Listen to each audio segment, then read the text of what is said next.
He doubts the authority of any story of mine in which they do not figure one way or another. With this in mind, we asked a diverse group of artists to create works inspired by his writing in the real Eastern Shore, using excerpts from the books as prompts. The artist generated an impressive body of work that honors Jack's legacy and speaks to the power of place at the heart of it. Because if you don't know Dorchester, you don't know Jack. I'm going to hand it back over to Matthew, because speaking of someone who knows Jack. Thank you, Katie. And we are fortunate tonight to have someone who grew up with Mr. Barth, went to high school with him, and knew him quite well, and that's Ida Jane Baker. Ida Jane and her husband Russell Baker have been longtime members of the Dorchester Center for the Arts and have supported us generously. And it's because of their support and people like them that we're able to maintain our historic building, provide the many programs that we do, and put on the exhibit that we have for the current month. So thank you very much, Ida Jane. You're very welcome. I'd like to add to your comments that longtime members of the Art Center, I was on the board and served as treasurer when I was handed a box of papers telling me this is the bookkeeping for the center. We've come a long way. So with that said, the subject is John Barth, who was always Jack, and his sister Jill. And so we were born just 1 month apart 90 years ago. So that's a significant number in my book. We're both here to be about it and complain and constructive and ever how you choose. I was delivered at the Cambridge, Maryland Hospital, which, as Mr. Barth says, where he lived was just up the river. So absolutely yes, that hospital was on Byrne, and Aurora Street, where John Barth grew up, was up the street. So actually, even though we were a month apart, I guess we had some continuity there somehow. Moving on, that became his permanent childhood home. Consolidation of neighborhood grade schools brought us to junior high. And that was a brand new school located on Glasgow Street in Cambridge to accommodate 6th and 7th grades. It stands today as home for the Board of Education. And this is exactly where I finally met Jack and Jill Barth, and the beginning of many new and special friendships. Moving on, as we became freshmen at Cambridge High School, our horizons expanded as we were, quote, growing up. Since sports were created and curtailed because of the times, there were no gentlemen around to run football or all the things that you wanted a male coach. That's being biased, but the gist of it was sports were curtailed. We had clubs were formed. We had the Honor Society, our newspaper, the Hottentot, and their yearbooks.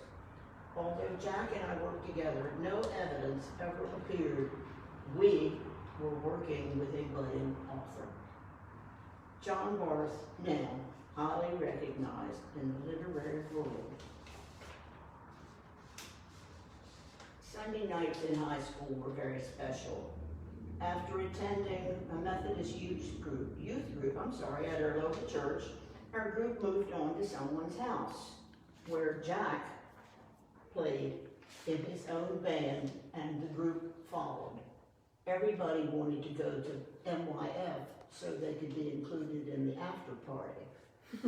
We were the most important people in the world, you know. Hey, we want to go to your church, and we then can join you at whoever hosts the party. Well, we had lots of good times. Jack had a good band, and he just gave us music to dance by. So that was kind of how we were winding down or up, whichever way you choose to identify it. On Sunday nights, it was a ritual. that many of the students wanted to be a part of. But yes, we did schoolwork as well, excelling as members of the Honor Society and various other activities. High school was a special place with good friends and special moments. But graduation would change all of that. We've had class reunions, bringing John Barth back with us, large numbers initially, sharing Jack's literary success, while having our celebrity join us not so much recently. Distance and complications can always change your social life to a point, but we treasure what we had with Jack and remember all the fun times while growing up. While we cherish those now who are still with us. Thank you, Ida Jean. We appreciate your memories of Jack and growing up here in Cambridge. And now, Katie, why don't we provide everyone with a tour of the exhibit? Yes. So like I said, welcome everyone to the art of the Southbank, which are works inspired by John Lewis's writing. I'm standing in what we are calling the Orientation Gallery. In this room, you can find works that place us in the Cambridge in the time that John Barth grew up. So over here, under this plexiglass, you have selections of postcards that depict Cambridge.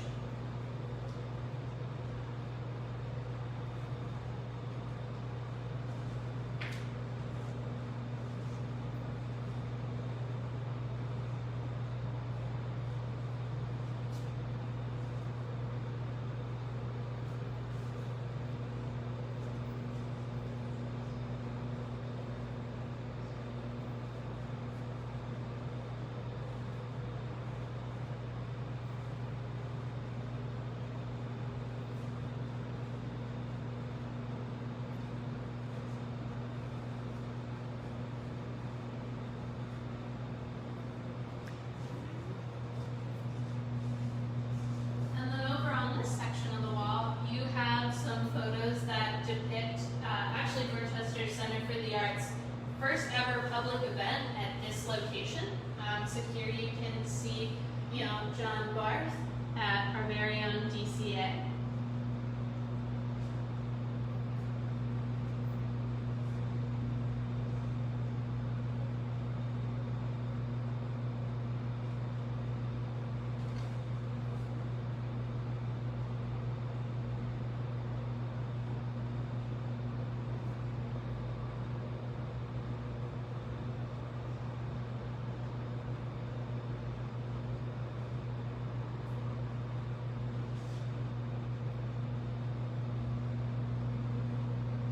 We also have a photo of John Barth himself and a map of the walking tour around Cambridge that depicts various locations that are important to John Barth and his work. Up here you have a selection of book covers as well as writing by our very own curator John Lewis. If you get the chance to stop in, you should read the wonderful depictions. It illustrates the connection between John Barth and Cambridge very well.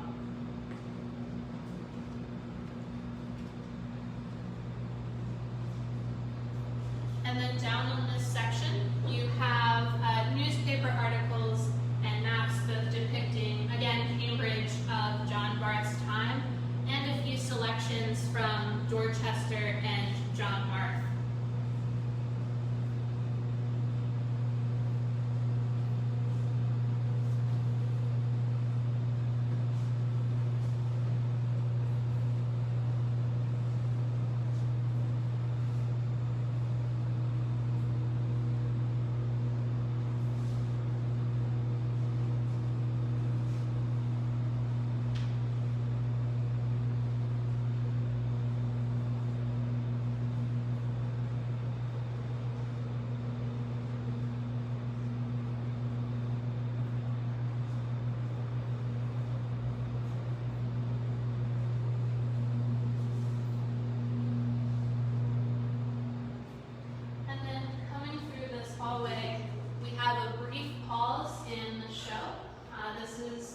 Founders Gallery, we have a few works by one of our founders, Robert Tolley.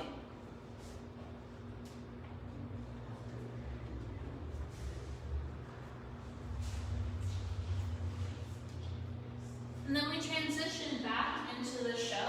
Our first works by artists is a series by a photographer named N. Tyen. These are in correlation to works that talk about the various locations of Dorchester County and how the photography in this collection. Some of the books that these talk about are Once Upon a Time, Letters, The Floating Opera, and a few other selections.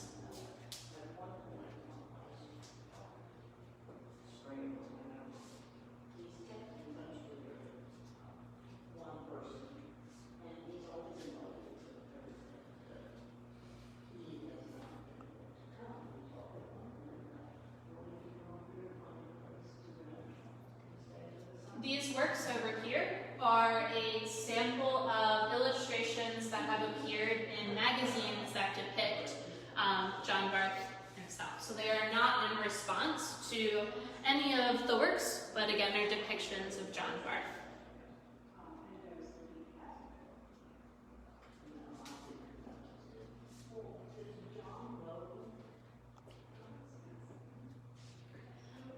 And then this piece right here, I was very fortunate myself to be able to participate in the show.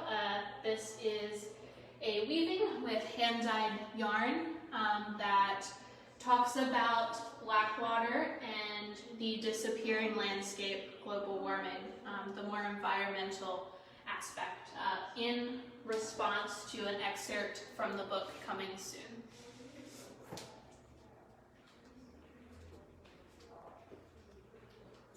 Coming into our main gallery space, we have works untitled by artist Sally Hutchins.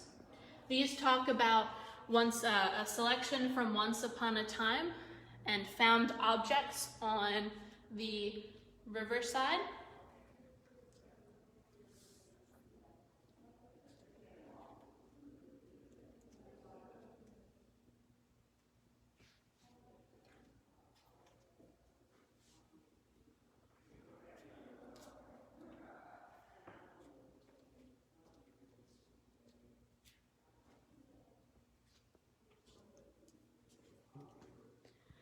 And then we're actually going to transition now, and the artist behind this work is going to say a few brief words about these pieces. So this was a piece done by John Lewis, and he was studying John Barth and interviewing and asking questions with local artists. We had a conversation and realized that the house that John grew up in is across the street from the house that I grew up in on Aurora Street. And so what he did was he took some pictures of John at the age that he was living in the house, and a picture of him with his sibling, and a picture of the house itself. And then found similar images from the house that I was living in, and paired them together, and asked us about our experiences living there, and what we felt like, and what we thought about, and just reminiscing on pieces that John had written about from his time there. And he came up with a passage where he referenced finding a message in a bottle.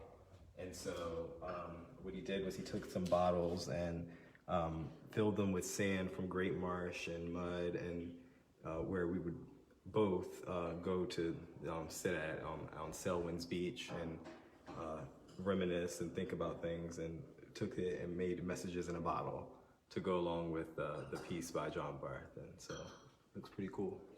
Yes, wonderful, thank you. Now we return to some works by Sally Hutchins. These are also untitled. It's a series of 4 framed prints, and these respond to the book of 10 Nights and a Night.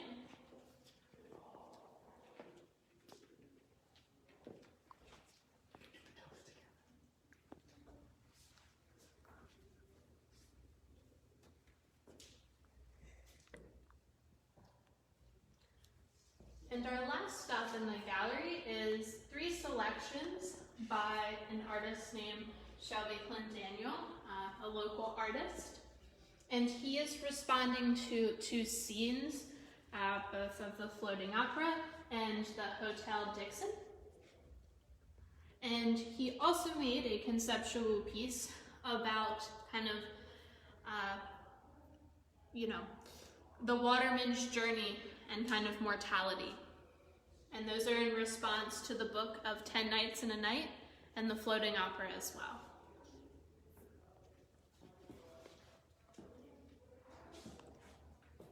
And finally, we are going to end with, as you guys may or may not know, this is DCA's 50th anniversary, which is a huge milestone for an arts organization.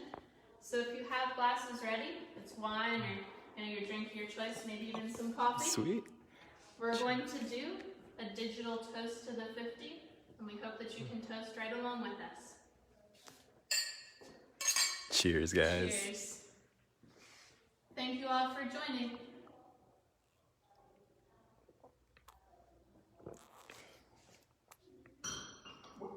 You couldn't get the real stuff for us, Katie?